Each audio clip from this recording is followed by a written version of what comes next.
I had consistently experienced a sense of discomfort with the concept of spirituality, a product of my upbringing amidst the desolate landscapes that my home, Spain, had become. I had never resonated with a lot of the stories that were told by people that tried to use various legends to keep their sanity up, unlike my parents, who reveled in that. As recounted by my papa, the conflict had wrought unparalleled devastation upon the city, reducing it to an unrecognizable tableau of desolation. The once thriving thoroughfares of Madrid had metamorphosed into a dystopian maze of dilapidation and emptiness, a stark counterpoint to the vibrant tapestry of vitality they once represented. The sole vestige of chromatic presence was the uncanny emerald hue of the bioluminescent moss that adhered to the decayed edifices, which were once the epitome of human constructs. The inescapable reality, however, was that the detonations of war had irrevocably altered not only the physical landscape, but the very essence of humanity itself, as the inhabitants bore the indelible marks of such cataclysmic upheaval. I lived with him in the bowels of the city, in a shelter constructed from the remnants of our former lives. The air was thick with the scent of despair and the faint metallic taint of radiation that had seeped into our very bones. Our abode was a grim testament to the resilience of the human spirit, a place where we held on to the shreds of our past identities. After my mama had passed from the blight of pneumonia, Papa and I only had each other, our memories, and the whispers of a world that had once been. I had grown up, understanding how the conflict began. My papa wanted his daughter to be aware of the horrors that had shaped our world. He would sit me down by the flickering light of our makeshift lamp, and a contraption of old fairy lights powered by a dying battery, and tell me about the greed that had led to the war. He spoke of the insatiable hunger for power that had ravaged the earth and left us in this desolate wasteland. He spoke of the Americans, the Russians, the Chinese, all fighting for something so trivial, something that had brought about our end. Europe had become entrenched in conflict, retaliating in aid of our allies, Papa told me, and we became targets of our enemies in return. The two of us had a routine that had become second nature, something that we didn't even think about consciously anymore. Each day we would venture into the ruins, scavenging for supplies amidst the decay. The silence was our constant companion, only occasionally pierced by the distant howl of the wind or the mournful cries of irradiated animals. Papa was a man of wisdom and spiritual guidance, and when he spoke, his words were filled with meaning, at least to me. He would talk about a lot of things, but one of the things that particularly stood out to me was the time that we had found some solace amongst a group of survivors.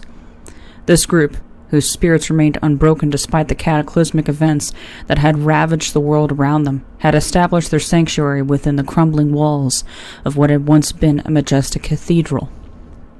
The grandeur that had once defined this holy place had been reduced to a mere echo of its former self, with the splendor of its arches and the intricacy of its stained glass now lying in ruins, casting a melancholic shadow upon the earth that bore witness to their survival. The very ground we trod upon was a testament to the transient nature of human achievement, the once sacred soil now coated with the remnants of a world that had been consumed by the unquenchable fires of destruction. While I was engaged in the gentle ministrations of a young girl whom I learned was called Lucia and had sought refuge in the sanctity of the sacristy, Papa engaged in conversation with what looked to be the leader of the group. This man was of a gaunt and slightly haggard countenance, yet there was a sharpness to his eyes that spoke of a keen intellect and a mind honed by experience. The air about him had been suffused with something that I couldn't quite place. Zeal, perhaps? It didn't matter at the time. I had my task, the young girl whose eyes held the deepest of a sorrow beyond her years. It was my job to provide her with the comfort she so desperately needed. As I applied antiseptic and bandages to her cut legs and whispered words of reassurance, I found that I could not help but feel a profound sense of isolation from the discussion that was unfolding between Papa and the leader of this makeshift community. The hushed tones of their conversation permeated the air, carrying with them an urgency that was palpable, even though I was not privy to the exact words being exchanged. "Are you okay?" Lucia had said, her voice small and tremulous, as she sat across from me on her makeshift bed of ragged blankets and dusty pillows. Her eyes searched mine, and in that moment I realized the gravity of her situation. Her innocence, a stark contrast to the harsh world outside the cathedral walls. This girl, no older than 11 from the look of it, had seen things that no child should have to witness. I had forced a smile and nodded. "I'm fine, Lucia. You stay strong, Kid Rubin." Once I had finished tending to the young girl's wounds, I had rejoined Papa, who had been waiting outside the cathedral with a solemn expression. He spoke to me in hushed tones, his eyes reflecting a mix of fear and fascination. I had asked him what they spoke about, what those hushed tones entailed, to which he simply had replied, "Mihia, do not ever forget the magic that dwells within you. In this world where darkness reigns, we must hold onto the light of hope and belief." I had found the words uncharacteristically cryptic. It was unlike Papa to not give a straight answer, and so I pressed him upon it, but he just squeezed my hand and said, "It is just a piece of advice, Sophia, nothing more."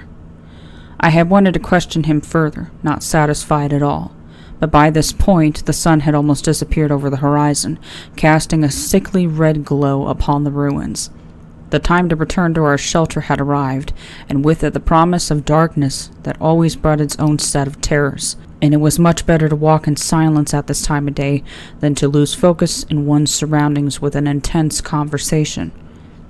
And it was this interaction that had plagued my mind ever since, the mention of magic and belief in a place where such concepts seemed to have been snuffed out by the harsh reality of our existence.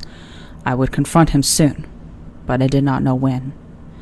I rose one morning, my room in our shack illuminated by a feeble beam of light that pierced through the cracks in the wall.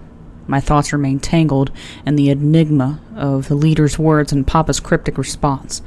The silence of the city was a stark reminder of the solitude we faced, a stark contrast to the days when Madrid had been alive with the vibrant chatter of the living. I stepped outside, the cold air biting at my skin, and found Papa already waiting, his eyes reflecting the emergent day with an unspoken urgency. The sun was out, and Papa was armed with his crossbow, and so I wagered that this could be a good opportunity to mention what had been plaguing me for weeks. I didn't know what year it was anymore, but I could still tell it was winter, the harshest one yet. The air was so cold it hurt to breathe, even though we had layered ourselves in the warmest fabrics we had scavenged from the decayed shops and houses. The city was eerily quiet, save for the occasional rumble of something unidentifiable in the distance. Papa had told me yesterday that he believed it was very early January, the 4th, making today the 5th if he was correct. He'd said he knew from how the animals had begun to come out of hiding. He'd never cared this much about dates before, but something had changed in him since our visit to the cathedral. His eyes had a new spark, a hopefulness that had been absent since Mama's passing. I missed her. As we trudged through the streets, I pondered how best to approach the subject without alarming him. Finally, as we approached the edge of our designated scavenging zone, I summoned the courage to ask, "Papa, what did you mean when you talked about the magic and belief in the cathedral?" Papa's gaze remained fixed on the horizon, his grip tightening slightly on the crossbow. He took a moment before responding, his breath misting in the frigid air. "Sophia, the world we live in now, it's a harsh place, but sometimes belief can be a powerful force, even more so than the weapons we wield." "Papa, please stop being so vague. What are you talking about?" I pleaded, my voice a mix of frustration and fear. His cryptic words had been gnawing at me, and the tension in his body language only served to amplify my unease. He turned to me then, his eyes filled with a determination that I hadn't seen in a long time. "You know about Los Reyes Magos, don't you?" I nodded, recalling the faded stories of my childhood. The Three Kings. They come on January 6th with St. Nicholas to leave gifts for children. But, Papa, I don't understand. What does a silly story have to do with— He raised a hand to silence me. It's not silly, Mejia. In these dire times, people need something to cling to, something to believe in. The group at the cathedral, they've twisted that belief into something else. They think that if we follow their rituals and give offerings, the kings and St. Nicholas will grant us protection from the horrors outside. I scoffed a little, my hand gripping my rucksack tighter. You don't actually believe that, do you? The very idea seemed ludicrous. In a world where survival was a daily battle, how could anyone put their faith in the myth of ancient kings and a saint? Papa looked at me, his expression unreadable. You're too young to understand the desperation that has been driven people to these beliefs, Sophia. They've seen things, heard things, that make their hope feel real. And in a place where reality is a nightmare, sometimes hope is all that keeps them going. I frowned. Was my father actually entertaining such an idea? I didn't like how he infantilized me in these kinds of discussions, even if he was right. Papa, we cannot resort to fairy tales, I protested, the chill of his words seeping into my very bones. He sighed heavily, his eyes never leaving the desolate horizon. It's not about fairy tales, Sophia. It's about the power of belief. They believe in something greater than this destruction, something that might bring salvation. And I've been thinking, we're struggling out here. Maybe it's time we join up with them. My heart skipped a beat. But what if it's all just a lie? What if it's not? He countered, turning to face me. His eyes searched mine, the hope in them unmistakable. What if there's a chance, however small, that it could be real, that they can protect us? I stared at him, incredulous. The man I knew, the man who had taught me to rely on logic and reason above all else, was speaking of faith and magic. Papa, we've survived on our own for so long. Why should we start believing in this now? He took my hand, his own trembling slightly. Because, Mejia, hope is the most potent weapon we have left, and if joining them gives us a sliver of that hope, then I'm willing to try. I paused, playing with a lock of my black hair, noting the way my breath was visible in front of me in the cold. Papa, is this about Mama? His eyes met mine for a brief instant before they drifted away, seeking refuge in the far corners of the horizon. A profound sigh, one that seemed to carry the burden of his soul with it, escaped his lips. The lines on his face, etched by the years of toil and the ravages of time, grew deeper as he revealed a side of vulnerability I had only caught glimpses of in moments of solitude. Yes, my dear, he conceded with a heaviness that seemed to make the very air thick with emotion. It is partially about her. He paused, allowing the silence to wrap itself around us like a blanket of unspoken grief. The world has transformed since she left us, he continued, his voice a mere whisper as he grappled with the pain that lay just beneath the surface. And I find myself in a place where hope is a commodity that I am desperately seeking to reclaim. The thought that she might be at peace somewhere, that there could be an existence beyond this one for her, for all of us, it's a possibility that I can't help but cling to. The gravity of his words bore down on me, and I felt the weight of his sorrow as if it were a tangible force pressing upon my chest. The realization of his desperation was stark and unsettling. My heart swelled with a mix of empathy and concern as I recognized the depth of his longing for the comforting embrace of my mother's presence once again. But, I began. No buts, Sophia. Papa cut me off, his voice firm yet gentle. We've been living in fear and solitude for too long. If these people have found something that gives them strength, that lets them sleep at night, then I want to understand it. I bit my lip. Life, my dear daughter, is fraught with peril and uncertainty, he continued with a melancholic smile that tugged gently at the corners of his lips. Yet it is fear itself that has often served as our most formidable adversary. When we permit ourselves to be confined and governed by the whispers of trepidation, we are, in essence, allowing our lives to be overshadowed by the specter of what might be. It is akin to conceding defeat before the battle has even begun, he continued, his eyes reflecting the wisdom of years spent navigating the tumultuous journey of existence. I digested his words thoughtfully, though I could not claim to be entirely swayed by his perspective. A lingering sense of doubt clung to me like a persistent shadow, a reminder of the perils that lurked outside the relative safety of our present abode. Yet I found myself unable to completely dismiss the hope that burned in my father's gaze, hope that had been kindled by the faintest ember of belief in a future free from the tyranny of fear.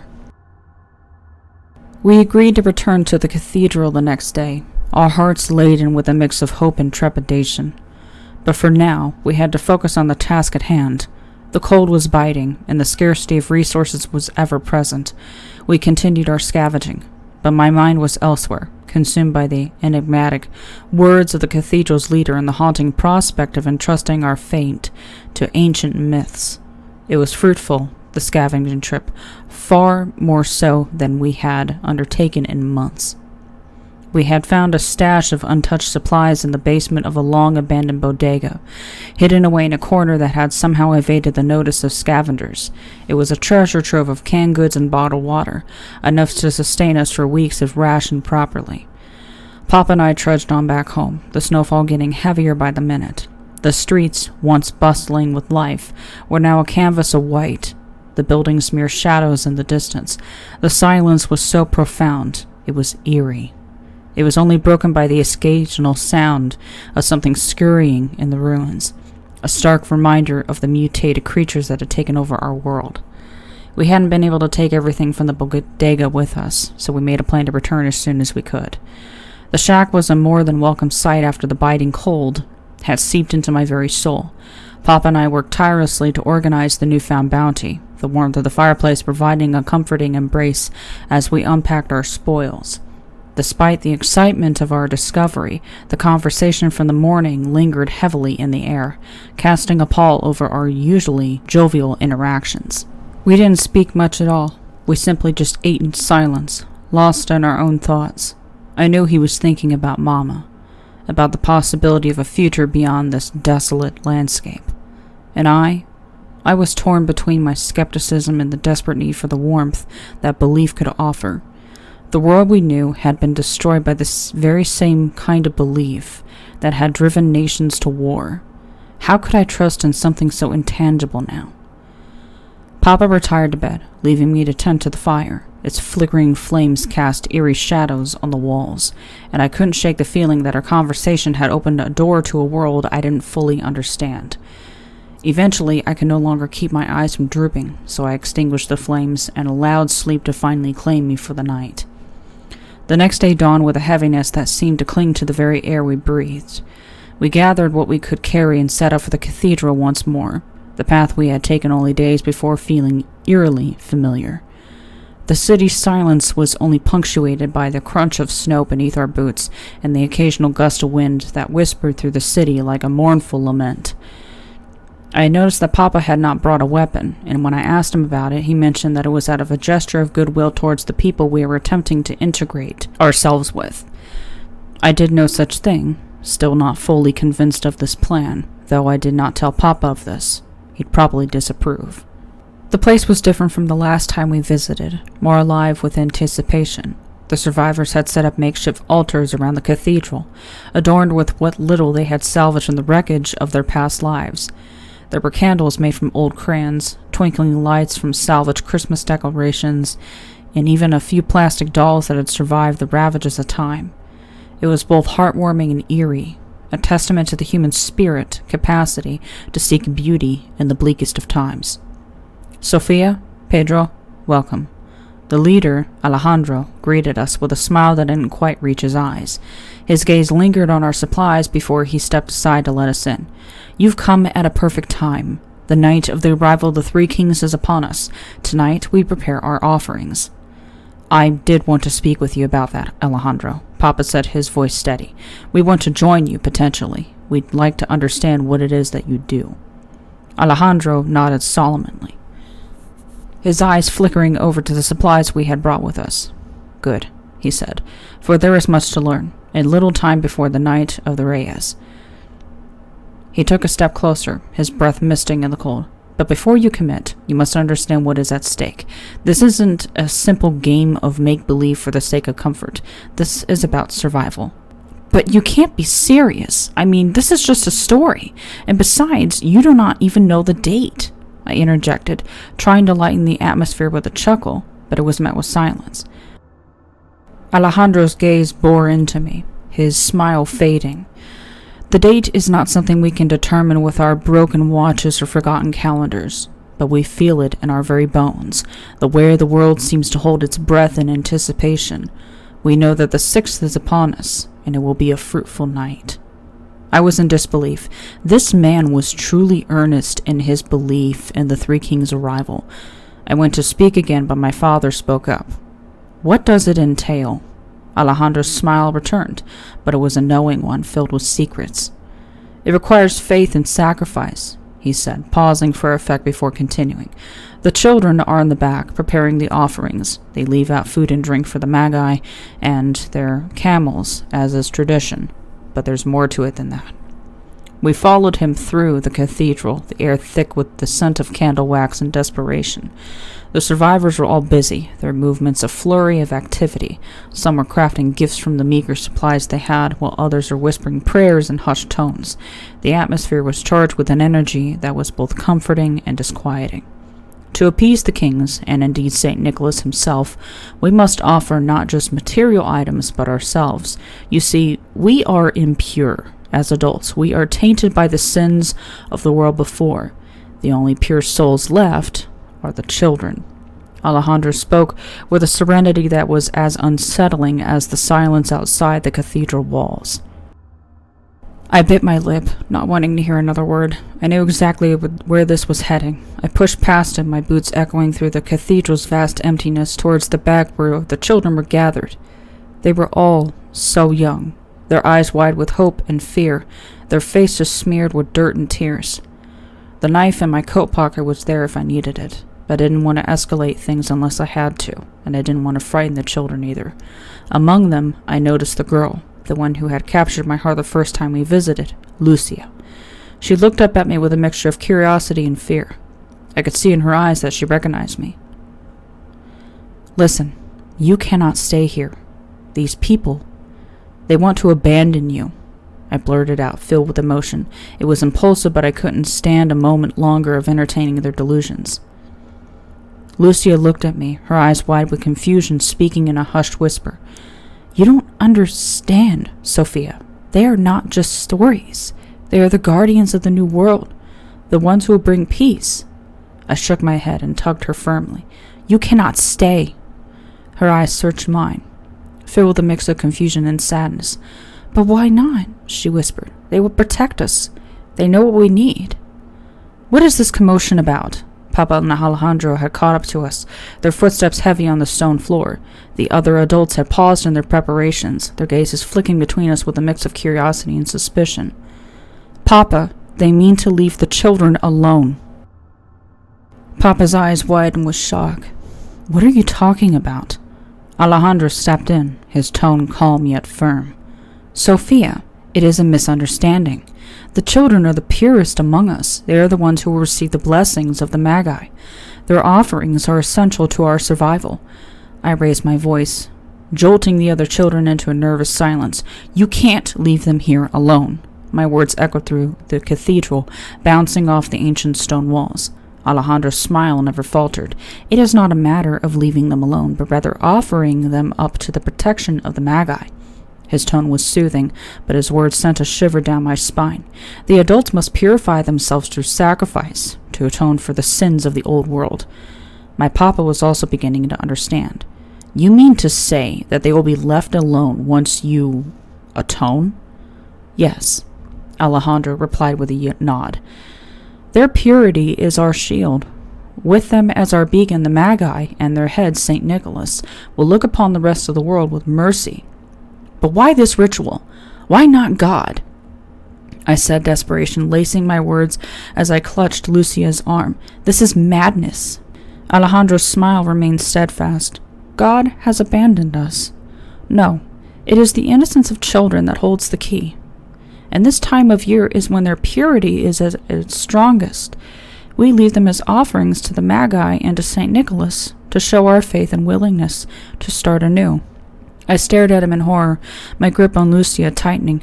"You're mad," I whispered, my voice shaking. "This isn't faith. It's just cruel." My papa nodded, seeming to have finally been won over by common sense. His yearning for my mother had not completely clouded his judgment. "Sophia is right," he said firmly. "We cannot sacrifice our entire future for a hope that is likely just a fairy tale. Let the children go with their families, Alejandro." The leader's eyes narrowed, his smile fading. "You do not understand the gravity of our situation," he insisted.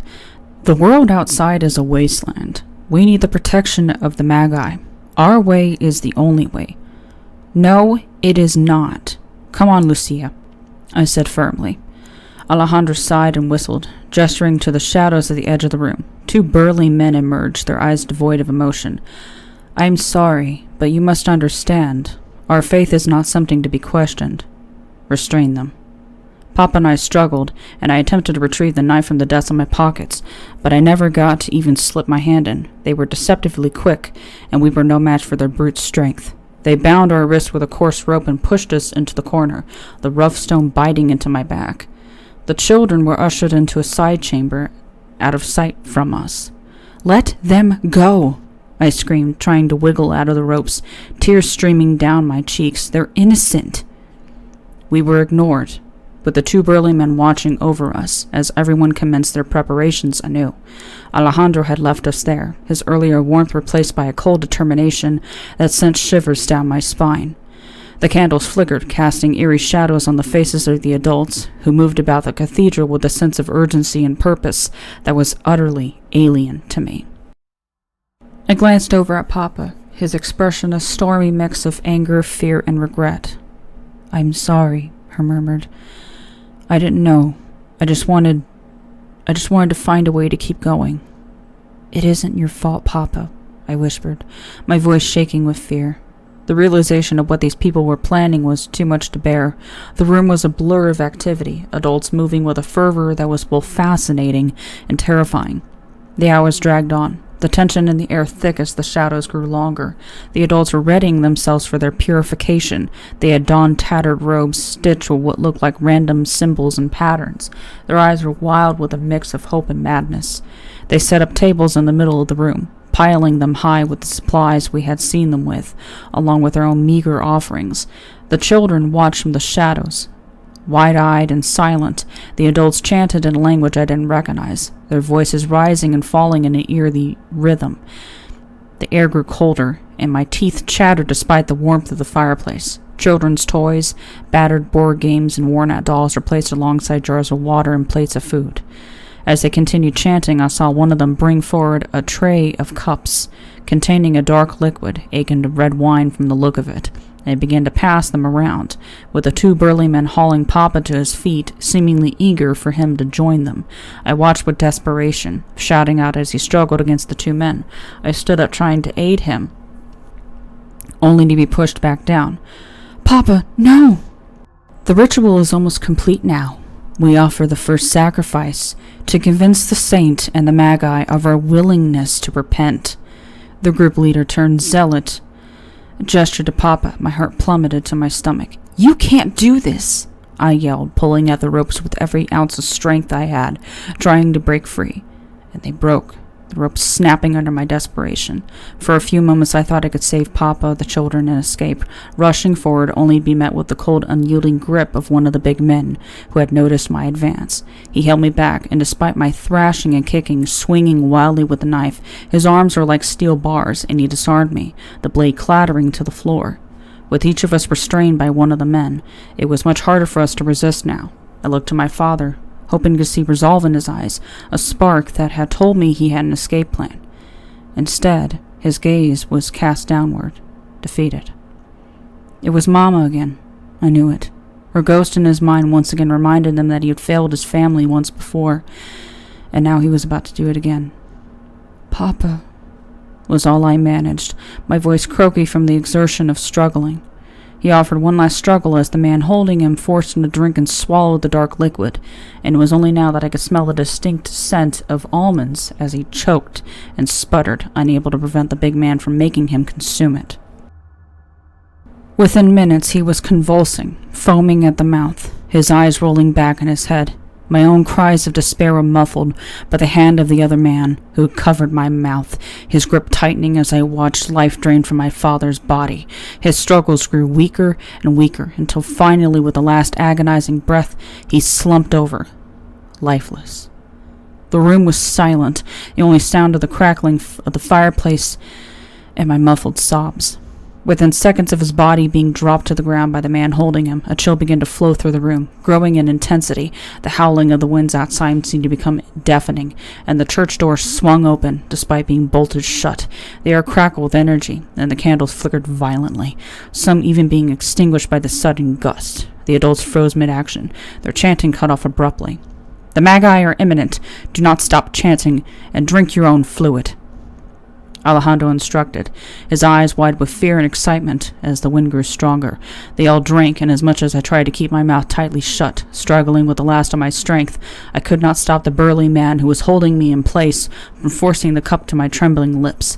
The liquid was thick and bitter, and the taste of almonds was unmistakable. I coughed and sputtered, falling to my knees as the rest of them began to feel the effects of the poison. Minutes passed, and the intensity of the energy grew, the wind howling like a beast outside the cathedral walls. The candles flickered wildly, casting macabre shadows across the room. I grew weaker as I watched in absolute awe as the wind and snow began to homogenize, the shadows around us coalescing slowly into humanoid forms before us. In a display that seemed to defy the very fabric of reality, the raging elements outside began to meld together in a whirling, chaotic dance. The wind and the snow spun into a frenzied vortex, the individual particles of ice and frost coalescing into a bizarre and disturbing unity. The shadows cast by the frenetic candlelight grew more defined and substantial, their amorphous edges solidifying into the semblance of limbs and torsos. I watched, my eyes wide with a mix of horror and fascination, as the shadows before us began to take on a life of their own. They grew and twisted, reaching out with shadowy fingers that seemed to beckon us into the abyss of darkness from which they had emerged. The air grew colder, heavier with the weight of their unearthly presence, and I could feel my very essence being drawn into the maw of their inky forms.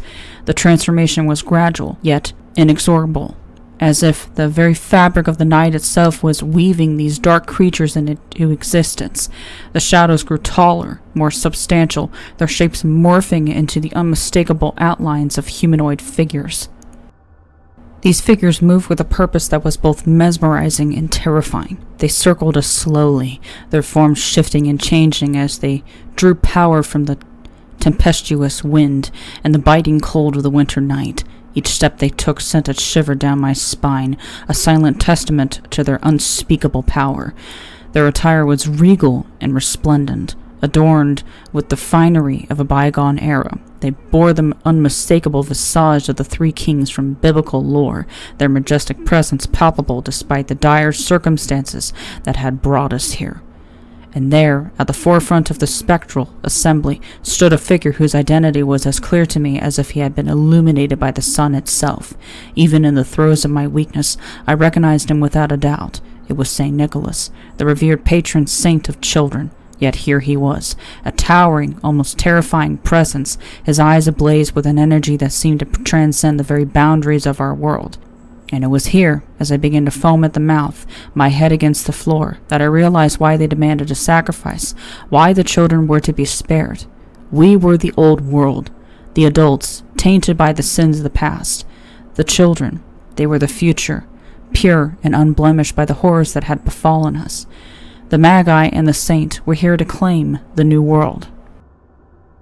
I gurgled, my body failing me, and my eyes glanced across to my papa and the rest of the adults who lay dead or dying around me. The two men who had been restraining us had collapsed as well, their forms still on the stone. The children will be safe, I thought, as I took one last breath, watching as the spectral figures began to usher the children in their direction, beckoning them with a gentle grace that seemed incongruous with the chaotic scene that surrounded us. They looked at the lifeless forms of their parents, confusion and fear etched onto their youthful faces, but did not resist the call of the Magi. The new world will be different for them. It would be good.